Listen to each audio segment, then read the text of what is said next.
कांटे में रहने वाली शमी की पत्ती, कांटे में रहने वाला शमी का फूल, जहर में सराबोर रहने वाला मंदार आंकड़ा,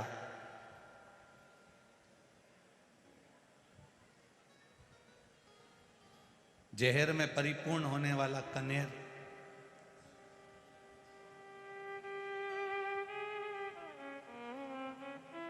ये सब सस्ते हैं, इनकी कोई कीमत नहीं है। इनको ले जाकर आप किसी को दोगे तो वो उठा के बाद में बाहर फेंक देगा, उसकी कोई कीमत नहीं है।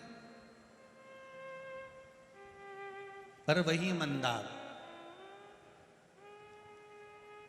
वही कनेर, वही शमी का पत्ता जब देवाधिदेव महादेव को समर्पित हो जाता है, शंकर भगवान को चढ़ जाता है, तो वो कनेर, वो शमी का पत्ता, वो मंदार कीमत वाला हो जाता है, क्योंकि शिव का स्पर्श उसको हो गया।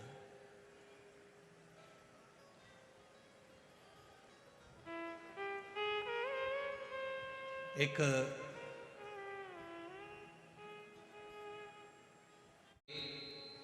शमी का पुष्प आस्था चैनल पर आप लोग दर्शन कर रहे होंगे, नीले कलर का। एक सुबेरे कोई पत्रकार बंधु भी हमको ला कर दिए हैं शमी का पुष्प।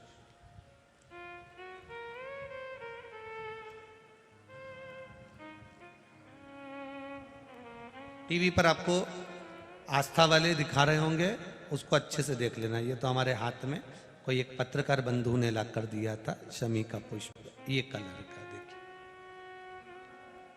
हाँ, आप ही लाए थे उसको, साधुवाद था आपको। तो ये शमी का पुष्प है। भूल से भी अगस्त से मार्च अप्रैल तक शमी का फूल आता है, लगभग एक आध महीना कोई वृक्ष ऊपर नीचे हो सके तो हो जाए, पर समय यही रहता है लगभग। प्रयास कर रहे, एक शमी का पुष्प भी अगर भूल से भी देवाधिदेव महादेव को समर्पित हो जाता है, शंकर भगवान को भूल वश भी चढ़ जाता है, तो व्यक्ति खड्डे में नहीं गिरता, अगर गिर भी गया तो उबर कर वापिस बाहर आ जाता है। धन वैभव संपदा में शमी पुष्प की बड़ी महत्वता, बड़ी महत्वता। संस्कार दो बच्चों को, ज्ञान दो। और ऋषि ने सोचा मेरी बेटी का विवाह किससे करूं, समय आया। धौम्य ऋषि के पुत्र बड़े सुंदर थे, जिनका नाम था मंदार। क्या नाम है? मंदार। मंदार का मतलब होता है सफेद, वो आंकड़ा होता है ना, आंकड़े का पेड़ देखा है आप लोगों ने? एक बात आप लोगों से कहना चाहेंगे, आंकड़े का फूल जब भी तोड़ो नेत्र नीचे रखो। आंकड़े का फूल तोड़ते समय उसका दूध अगर आंख में चले जाता है तो आंख समाप्त हो जाती है, जहरीला होता है आंख का फूल, मंदार का फूल। मंदार का फूल तोड़कर रख दो, रखने के बाद जब हाथ धो, हाथ आंखों में ना जाए, उसमें एक दूध होता है, वो दूध जहरीला होता है। मंदार बड़ा सुंदर था, आंख बड़ा सुंदर था, बड़ा सुंदर।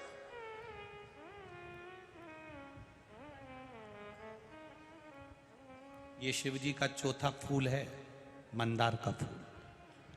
शिवजी का पहला पारिजात, दूसरा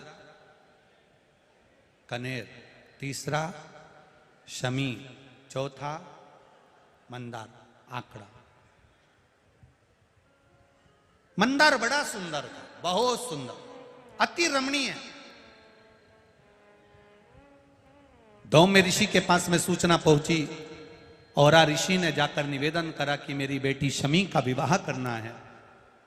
और ऋषि तुरंत जब मंदार के पिता धौम्य ऋषि के पास जाकर बोले कि मेरे को बेटी का विवाह करना है, धौम्य ऋषि ने हाँ भर दी और मंदार के साथ में शमी की शादी हो गई, विवाह हो गया।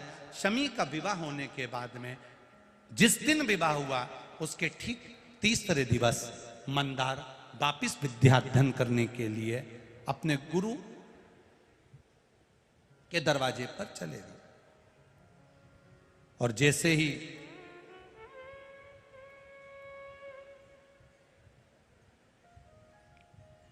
गुरु के द्वार पर पहुंचे,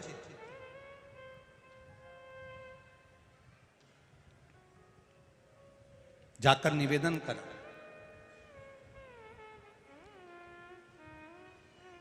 विद्याध्ययन प्रारंभ हुई। विवाह का तीसरा दिन था जिस दिन चले गए। मंदार जब सोनक ऋषि के यहां पर विद्याध्ययन करने के लिए गए, विद्याध्ययन करने के लिए पहुंचे, समय बीतता गया बीतता गया बीतता गया और उन्होंने विद्याध्ययन कर ली। विद्याध्ययन करने के बाद मंदार वापिस अपनी धर्म पत्नी के पास जाते हैं और धर्म पत्नी के पास जब अपने घर पहुंचते हैं, आज तुरंत सोनक ऋषि का दर्शन करने के लिए उनकी धर्म पत्नी शमी ने अपने पति मंदार से निवेदन करा कि मुझे आपके गुरु का दर्शन करना, आपके गुरु का दर्शन करना है मुझे। मंदार ने कहा चल चलिए। मंदार शमी को लेकर चल दिए। चलते चलते चलते चलते बीच में वरसुंडी ऋषि का आश्रम पड़ गया।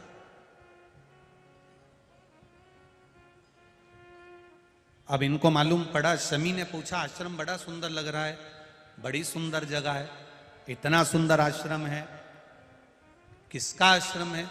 मंदार ने कहा यहां पर वरसुंडी बाबा रहते हैं, बड़े पहुंचे हुए संत है, पर आज तक मैं मिला नहीं हूं, आज तक मैं उनसे मिलना नहीं हुआ, आज तक मैंने केवल सुना है पर मिला नहीं हूं। शिव महापुराण की कथा कहती है आप जिसकी निंदा कर रहे हो एक बार उससे जाकर मिलना जरूर। क्या वो निंदा के लायक है? उससे एक बार जाकर मिलना जरूर, उसके पास पहुंचना जरूर। कहते हैं गुरुजी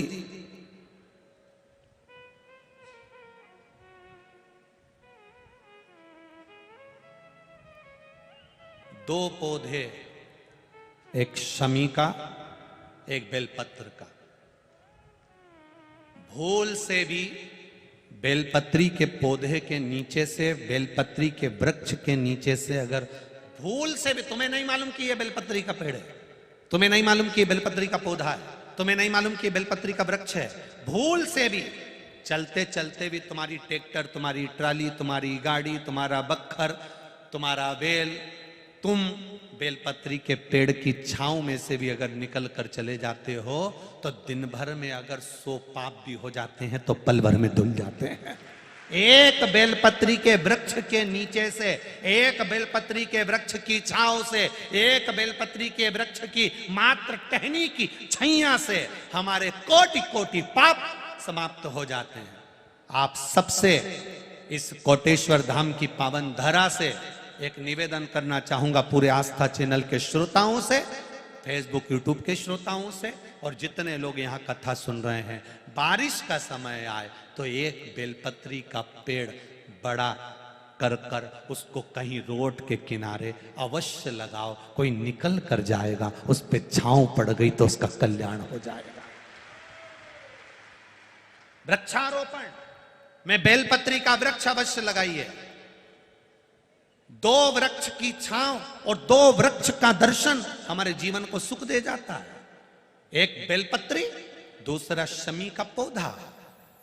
शमी का वृक्ष तुम्हारे घर में बड़ा मत लगाओ, पर शमी का पौधा जब तक तुम्हारे इस हाथ की आकृति का रहे, उसमें से तुम पत्ती तोड़ो मत तोड़ो, उसमें से कुछ तोड़कर तुम शिव जी को चढ़ाओ मत चढ़ाओ, भले तुम बाहर जाकर टूटा हुआ लेकर आ जाओ, पर घर के बाहर, घर के कमरे में नहीं, हॉल में नहीं, घर के अंदर नहीं, तुम्हारा घर चारों तरफ से हो जाता है, 4 कमरे, हॉल, किचन, लेटरिन, बाथरूम सब पूर्ण कंप्लीट हो जाए, उसके बाद जो तुम्हारे जगह बचे, घर से जब तुम बाहर निकलो तो बाहर की ओर जाते समय, अगर तुम्हारे निकलते समय तुम्हारा सीधे हाथ की ओर अगर शमी का छोटा सा पौधा लगा है तो ये निश्चित है कि तुम जिंदगी में कभी किसी अदालती कोर्ट केस में, कभी प्रशासनिक आदि केस में, कभी किसी गलत जगह पर जिंदगी में नहीं फंस सकते, आप उससे बाहर ही निकल जाए। एक शमी का छोटा सा पौधा भी, उसका स्पर्श, उसका दर्शन, उसमें चढ़ाया गया 1 लोटा जल। शमी 3 देवताओं को सबसे ज्यादा प्रिय है। पहला देव अधिदेव महादेव, दूसरा शनि महाराज, तीसरा श्री गणेश जी महाराज। श्री गणेश जी महाराज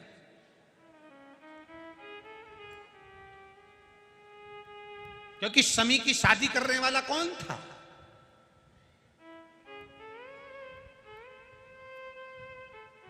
कौन इनको विवाह करे? अभी आगे आप कथा में सुनेंगे, शमी और मंदार की कथा जब आएगी, शमी और आकड़े के फूल की, सफेद फूल, नीला फूल, गुलाबी फूल आकड़े का जो होता है, मंदार का होता है, उसका वर्णन जब आएगा आप उसमें श्रवण करेंगे। एक शमी का पौधा, तुम घर से बाहर निकल रहे, हाँ ये जरूर है कि जो फ्लैट में रहने वाले हैं वो इस पौधे को नहीं लगा पाएंगे,